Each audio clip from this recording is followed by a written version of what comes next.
Nama saya Rintu Lega Agung Kaloka dari Program Studi D3 Hubungan Masyarakat Kampus Batal, Sekolah Vokasi Universitas Diponegoro.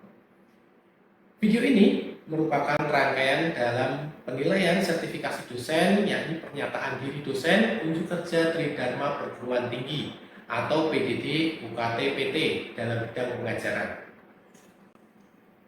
Mata kuliah yang saya ampu adalah pengantar Public Relation dengan bobot 3 SKS.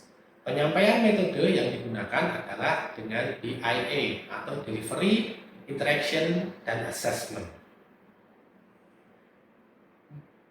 Mata kuliah pengantar PR ini membahas tentang pengertian dan arti penting hubungan organisasi, pemerintah, perusahaan dengan publiknya. Perkuliahan ini akan membahas tentang proses dan media public relation, fungsi public relation, elemen-elemen public relation, prinsip dasar reputasi dan image, serta memberikan deskripsi mendalam mengenai peran public relation dalam konteks manajerial dan teknis. Capaian pembelajaran yang diberikan pada mata kuliah ini adalah mampu memahami, mengidentifikasi, menjelaskan, dan mengaplikasikan teori-teori komunikasi yang relevan dalam bidang kajian kehumasan, meliputi konsep manajemen komunikasi, manajemen reputasi, kampanye, pengelolaan media, dan hubungan media massa. Kemudian mampu memahami konsep perencanaan program, mengidentifikasi, menganalisis permasalahan lingkungan, serta menerapkan problem solving di bidang hubungan masyarakat. Capaian pembelajaran mata kuliah ini, jadi setelah mahasiswa menyelesaikan pembelajaran mata kuliah ini, mereka mampu untuk menjelaskan konsep public relation yang meliputi ruang lingkup, sejarah, definisi publik, definisi hubungan, dimensi, metode, teknik, fungsi, tujuan, hingga perencanaan program public relation. Kemudian mampu mengidentifikasi publik dan jenis hubungan dalam lingkup public relation. Mampu membuat produk komunikasi di bidang public relation melalui tugas dan mampu menjelaskan konsep perencanaan public relation. Dan yang terakhir adalah mampu menganalisis permasalahan public relation dalam lingkup perusahaan, pemerintah, dan UMKM. Materi dalam perkuliahan ini meliputi beberapa topik. Yang pertama adalah pengertian sejarah, ruang lingkup, tugas, dan sasaran public relation. Kemudian yang kedua adalah fungsi, peran, dan tujuan public relation. Yang ketiga, metode dan teknik public relation. Dan yang keempat adalah perkembangan ruang lingkup PR di era digital. Yang pertemuan kelima adalah marketing dan PR. Kemudian 6, pemahaman tentang media dalam proses komunikasi perusahaan. 7, media internal perusahaan dan manajemen media sosial. 8, perencanaan program PR. 9, etika dan asosiasi profesi PR. 10, humas dan keprotokoleran. 11, hubungan media dan penyusunan press release. 12, media center dan press conference. 13, pelayanan prima dan penanganan komplain. Dan 14, corporate social responsibility dan community development. Referensi yang digunakan dalam mata kuliah ini yakni dari Kelleher 2021 dengan judul Public Relation Second Edition dari Oxford University Press, kemudian ada Seitel 2020 dengan judul Practice of Public Relation Pearson, kemudian ada Egensberger Strategic Public Relation, Ticker 2021 The Public Relation Handbook, Brun dan Sa dengan judul Catholic Center Effective Public Relation, Tench dan Waddington dengan judul Exploring Public Relation dan Management Communication. Penilaian dalam mata kuliah ini meliputi beberapa hal, yakni aktivitas partisipatif dengan persentase penilaian 25%, kemudian project atau case-based learning ini sebesar 25%, sedangkan tugas dan kuis masing-masing 10%. Untuk ujian tengah semester dan ujian akhir semester sebesar 15%. Untuk tahapan selanjutnya, mari kita simak video pembelajaran pengantar public relation. Ya, assalamualaikum warahmatullahi wabarakatuh. Ya, apa kabar rekan-rekan mahasiswa semua? Baik ya. Oke, berjumpa lagi dalam mata kuliah pengantar PR pada pertemuan ke-11. Kali ini kita akan membahas mengenai hubungan media atau yang biasa disebut dengan media relation. Nah, pada pertemuan-pertemuan sebelumnya tentu kita sudah banyak sekali membahas mengenai definisi PR, peran dan fungsi PR. Nah, sekarang salah satu bagian terpenting dalam hubungan masyarakat atau PR adalah bagaimana kita menjalin hubungan dengan media. Nah, untuk itu coba rekan-rekan lihat gambar ini. Ada yang bisa berkomentar ini tentang gambar ini? Information is ammunition. Jadi informasi itu dapat menjadikan dia sebuah senjata. Dalam artian senjata yang bisa digunakan untuk hal yang baik atau hal yang buruk, hal yang positif atau hal yang negatif. Jadi tergantung siapa yang memiliki informasi tersebut.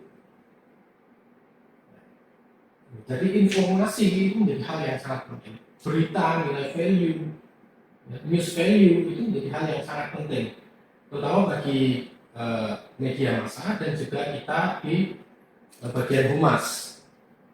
Nah, mengapa berhubungan dengan media atau melakukan media relation itu penting? Karena media relation ini merupakan alat yang strategis bagi organisasi untuk berkomunikasi yang efektif dengan media. Jadi kita harus menjalin hubungan yang baik dengan media.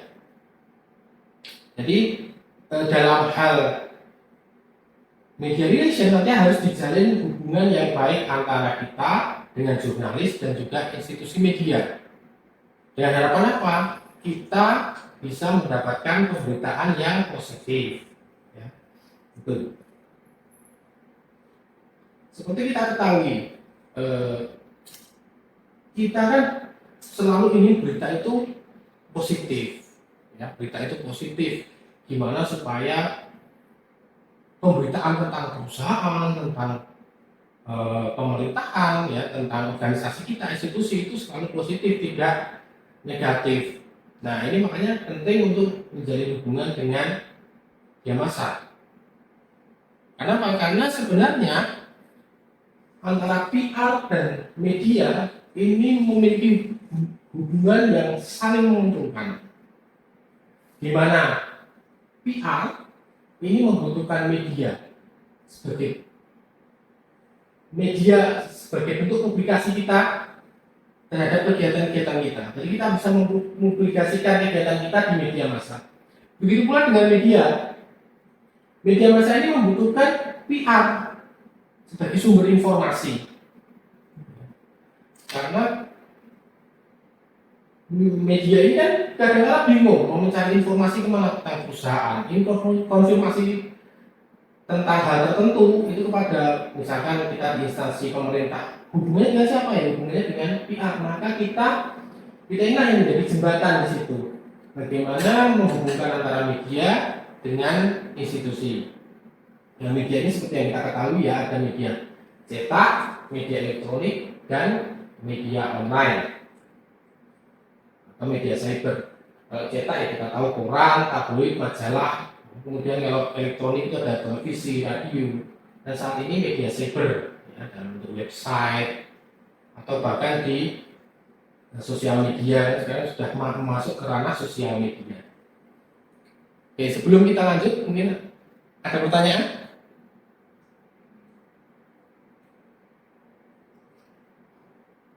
Kalau saat ini mas, media menurut saya media online itu kan rawan sekali menjadi krisis ya mas. Itu perlu sekali berarti ya untuk menetapkan public relation yang bagus, media relation yang bagus.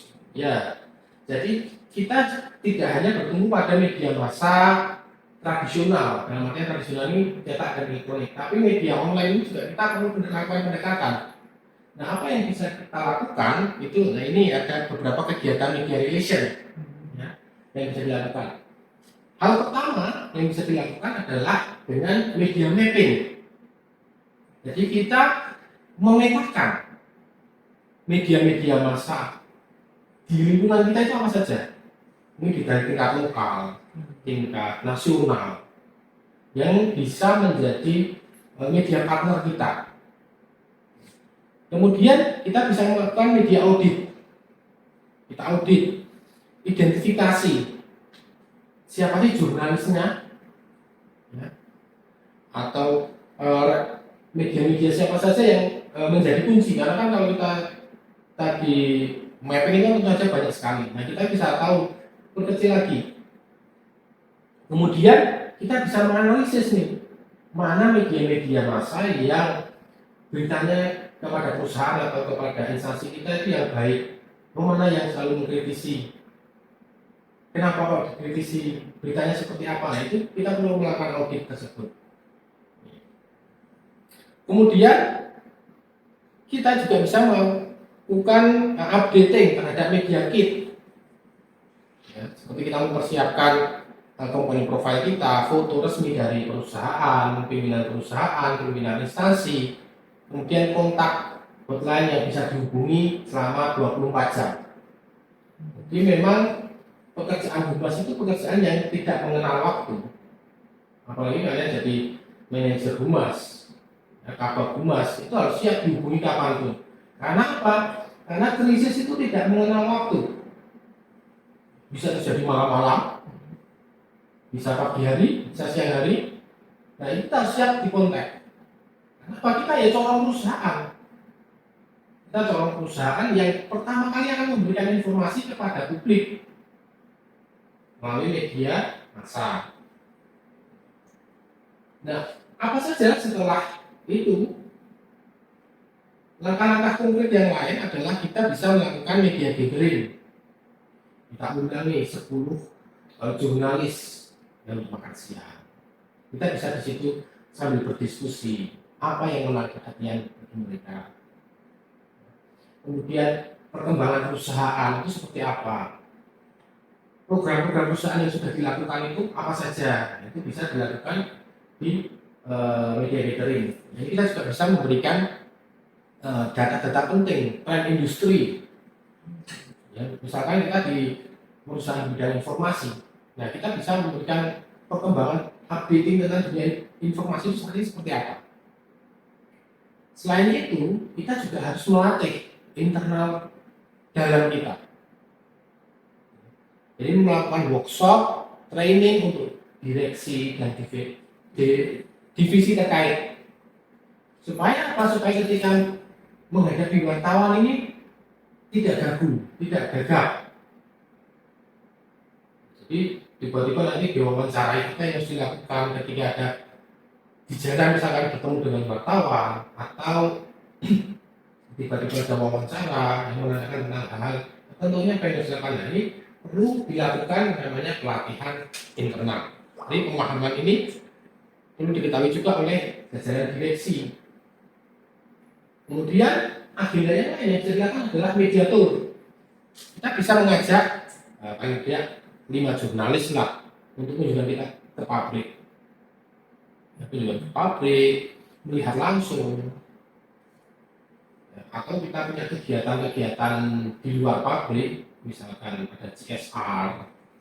Ada CSR kita ngajak wartawan bersama. Atau kita memiliki desa binaan ataupun anak perusahaan, ya itu kita bisa mengajak media untuk ke sana. Kemudian bisa dilakukan press conference, kemudian kolaborasi konten. Ya, tentu saja kadang CEO kita ini memiliki pandangan atau perspektif tentang perkembangan industri misalkan. Nah itu kita bisa tawarkan bagaimana kita mengadakan diskusi yang nanti disiarkan, atau bisa bikin podcast ya, kalau berhubungan dengan media online. Kemudian kita juga bisa melakukan media monitoring. Kita cek pemberitaan tentang instansi ataupun perusahaan kita. Nah ini juga penting, ini kita bisa melakukan yang namanya media award, ini apresiasi. Misalnya di pemerintah Pemkab Batang misalnya ya, dia bisa mengapresiasi jurnalis mana yang tulisannya paling baik. Atau bisa juga kita bikin lomba, misalnya dalam menyambut hari jadi Kabupaten Batang, itu Pemkab Batang mengadakan lomba. Ini khusus untuk jurnalis. Siapa yang tulisannya paling baik, ulasannya paling bagus tentang Kabupaten Batang, nah itu bisa mendapatkan award. Nah, kunci dari media relation adalah hubungan baik dengan wartawan. Jadi hubungannya itu jangan sekedar hubungan rekan kerja, tapi bagaimana kita bisa menjadikan mereka sebagai kawan. Jadi kita bisa saling santai, saling sharing.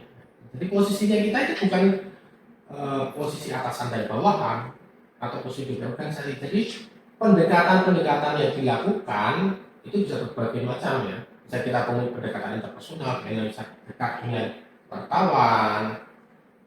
Ketika perusahaan medianya itu ulang tahun, jadi kita bisa memberikan kontribusi apa, itu kita bisa dilakukan apa. Nah dalam hubungan dengan media, sebenarnya media tadi kan membutuhkan informasi. Nah di sini informasi yang paling konkret adalah pembuatan press release. Ya, press release itu seperti apa? Nih, jadi saya menciptakan dan mengungkapkan tentang model press release ya untuk humas pemerintah. Mungkin ini juga bisa diterapkan di humas swasta juga ataupun korporat. Ini ada judul, kemudian kepanjangan judul, dan juga ada statement. Nah, contohnya adalah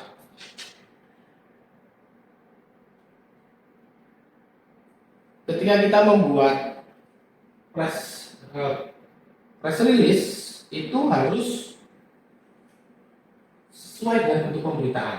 Jadi bentuknya itu bukan lagi artikel, tapi harus menyesuaikan dengan pemberitaan itu seperti apa. Berita itu bentuknya seperti apa, harus kita sesuaikan. Di sini adalah judul, ada kepanjangan judul, ada waktu, tempat, dan juga statement dari pimpinan. Kita humas itu tidak boleh berkomentar, tapi boleh mengutip dari pimpinan. Nah, hal yang penting dalam membuat press release adalah kita bisa melihat sudut pandang. Ini salah satu contoh case study. Satu kejadian bisa dilihat dari berbagai macam sudut pandang. Contohnya misalkan kita sebagai humas dalam partai politik, ya, humas partai politik. Ini contohnya yang lebih mudah. Presiden Prabowo Gibran mengadakan kampanye di Simpang 5 Semarang. Kejadiannya itu satu kejadian. Tapi kita harus bisa melihat dari berbagai macam sudut pandang. Contohnya apa saja? Contohnya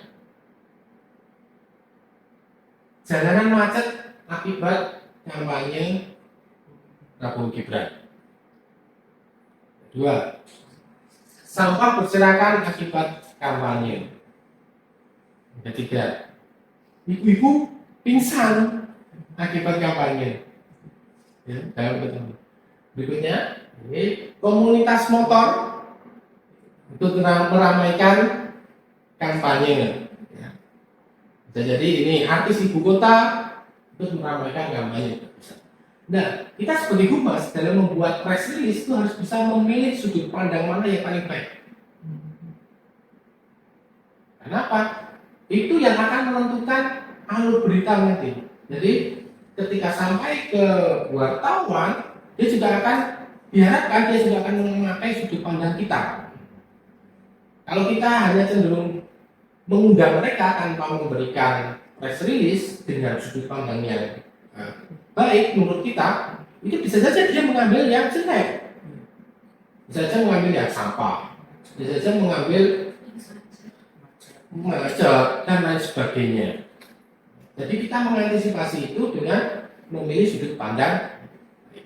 Nah, saat ini kita lanjut ke diskusi ya. Silahkan yang teman-teman nanti berkelompok bergabung aja, silahkan didiskusikan. Ini merupakan pidato kenegaraan peringatan Hari Lahir Pancasila di Gedung Pancasila di Jakarta pada Senin tanggal 2 Juni. Ini pidato. Teman-teman berperan sebagai humas presidenan. Silakan sudut pandang seperti apa yang harusnya dibuat oleh humas. Oke, silakan disimak videonya.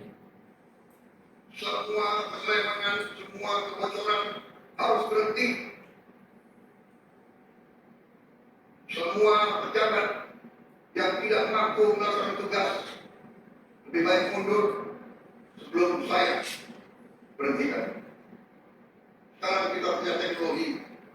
Setiap rakyat di desa bisa menggunakan gadget. Kalau ada bukti pelanggaran, segera siapkan. Jangan terima penyelewengan. Jangan mau terima pejabat yang berbuat sependam dirinya dan tidak setia pada bangsa dan negara. Kami adalah angkatan yang memang sebentar lagi harus meninggalkan podium. Kita sekarang berjuang melawan korupsi supaya Anda mengambil alih negara dalam keadaan baik, kuat. Tidak boleh ada kemiskinan di Indonesia. Tidak boleh ada kelaparan di Indonesia. Mari kita bersatu. Jangan ragu-ragu, jangan menganggap negara ini tidak ada. Jangan menganggap negara ini bisa dipermainkan. Jangan menganggap NKRI bisa dibohongi. Jangan menganggap NKRI bisa ditipu.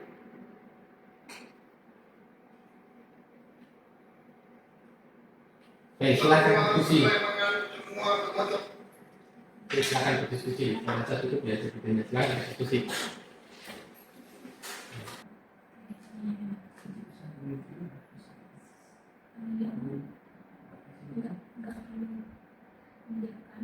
Ya, saya rasa cukup ya diskusinya. Coba silakan dari rekan-rekan siapa yang jadi perwakilan.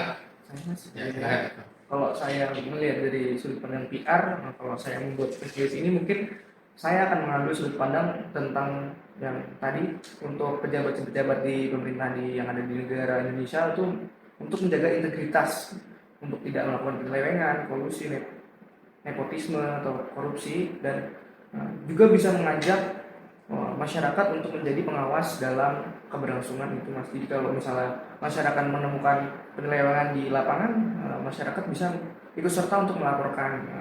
Tindakan ini bisa didirikan atau bisa bertujuan agar Indonesia menghilangkan tindakan-tindakan yang atau korupsi-korupsi yang ada di pejabat yang sebagaimana sudah menjadi rahasia umum di negara ini atau di negeri ini. Oke, bagus sekali. Ya, tangan dong.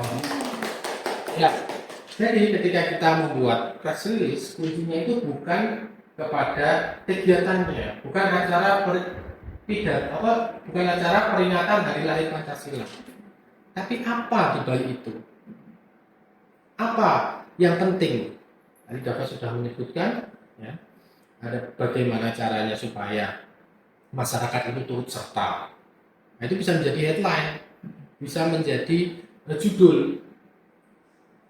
Presiden ajak mahasiswa untuk ajak masyarakat untuk turut serta dalam pemberantasan korupsi. Atau tadi Presiden mengingatkan para pejabat untuk menjaga integritas. Nah, dari situ jadi pemilihan sudut pandang ini menjadi hal yang penting. Nah, kesimpulan dalam pertemuan kita kali ini adalah yang pertama, bahwa menjaga hubungan baik dengan media itu adalah hal yang sangat penting dan hal yang sangat dibutuhkan. Karena apa? Karena masyarakat itu cenderung lebih percaya yang dikatakan media daripada yang dikatakan oleh humas secara langsung. Jadi itu kita perlu menjaga hubungan baik. Kalau media berkata baik tentang kita, tentang perusahaan, itu masyarakat cenderung mudah percaya. Dan yang kedua adalah kita harus bisa membuat press release yang baik dengan sudut pandang dari humas, sudut pandang humasan. Jadi jangan sampai media itu kita undang tanpa kita ada persiapan, tanpa kita membuat press release. Nah, dikhawatirkan nanti sudut pandang yang diambil oleh media itu berbeda dari sudut pandang yang kita harapkan. Saya rasa demikian pertemuan kita kali ini. Terima kasih atas perhatiannya. Assalamualaikum warahmatullahi wabarakatuh. Waalaikumsalam.